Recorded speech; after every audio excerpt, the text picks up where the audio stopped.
Assalamualaikum warahmatullahi wabarakatuh. Selamat pagi anak-anakku kelas 6 hebat. Pada hari ini kita akan belajar pelajaran tematik dengan materi perkembangbiakan vegetatif buatan pada tumbuhan.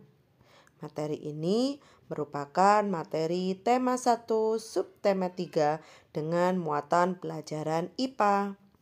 Sebelum mulai belajar, marilah kita berdoa terlebih dahulu. Bismillahirrahmanirrahim. Perkembangbiakan vegetatif sebenarnya terbagi menjadi dua. Yang pertama yaitu vegetatif alami, yang merupakan perkembangbiakan tak kawin yang terjadi dengan sendirinya.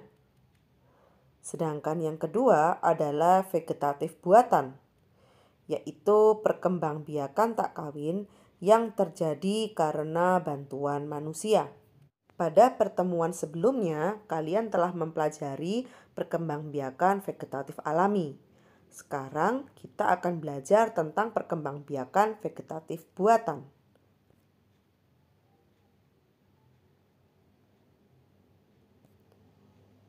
Manfaat perkembangbiakan vegetatif buatan yaitu yang pertama, memperoleh tumbuhan yang bermutu tinggi. Kemudian yang kedua, memperoleh tumbuhan yang berbuah banyak. Yang ketiga, memperoleh tumbuhan yang akarnya lebih kuat. Yang keempat, memperoleh tumbuhan yang tahan dari penyakit. Dan yang terakhir, menciptakan varietas tumbuhan baru. Cara perkembangbiakan vegetatif buatan sendiri ada beberapa jenis. Yang pertama, mencangkok.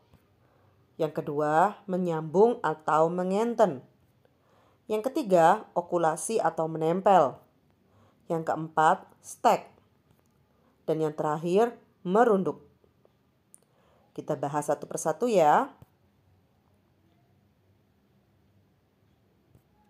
Yang pertama, mencangkok. Mencangkok adalah cara perkembangbiakan tanaman dengan cara mengupas kulit batang dengan dibalut tanah agar batang tersebut memiliki akar. Ini adalah langkah-langkah mencangkok. Awalnya kita kupas kulit kambiumnya atau kulit luarnya. Kemudian tutup bagian yang dikupas dengan tanah yang dibungkus plastik atau sabut kelapa. Setelah ditutup, ikat dengan tali, lalu siram bagian yang telah ditutup agar tetap lembab. Lama-kelamaan, pada bagian yang dicangkok akan tumbuh akar. Tumbuhan yang dapat dicangkok adalah tumbuhan dengan batang berkayu atau batang berkambium. Contohnya, mangga, rambutan, jambu, dan lain-lain.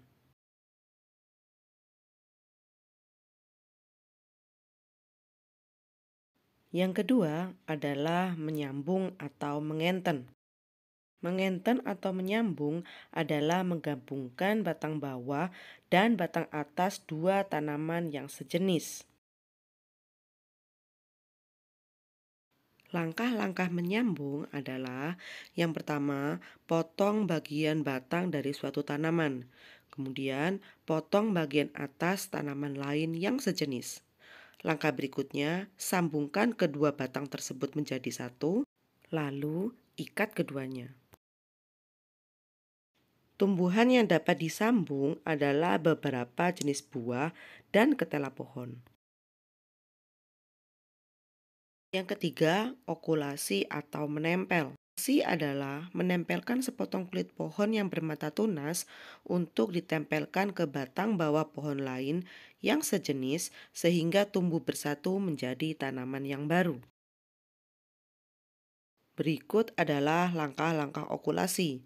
Yang pertama, iris kulit batang yang akan ditempeli.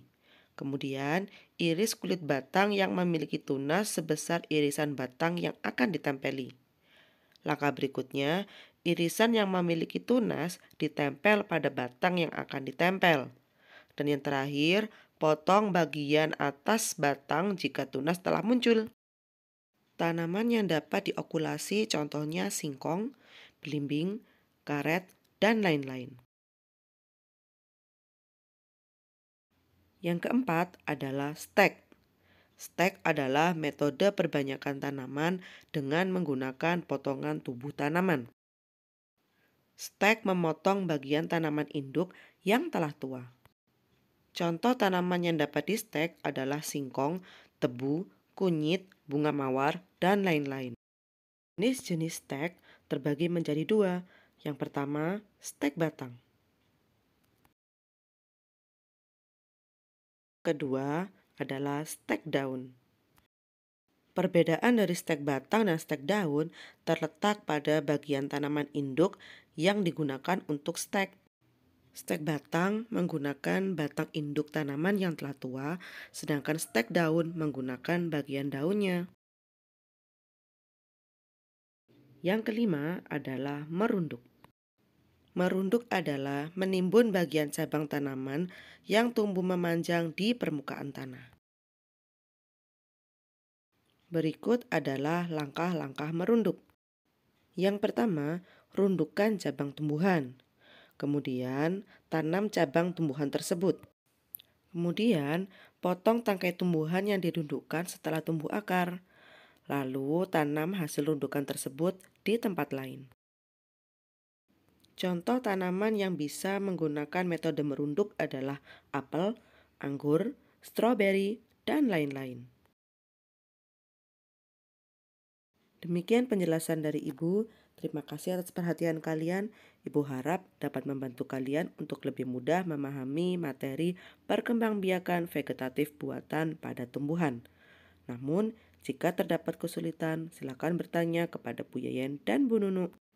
Tetap semangat belajar di rumah dan patuhi protokol kesehatan dimanapun kalian berada. Wassalamualaikum warahmatullahi wabarakatuh.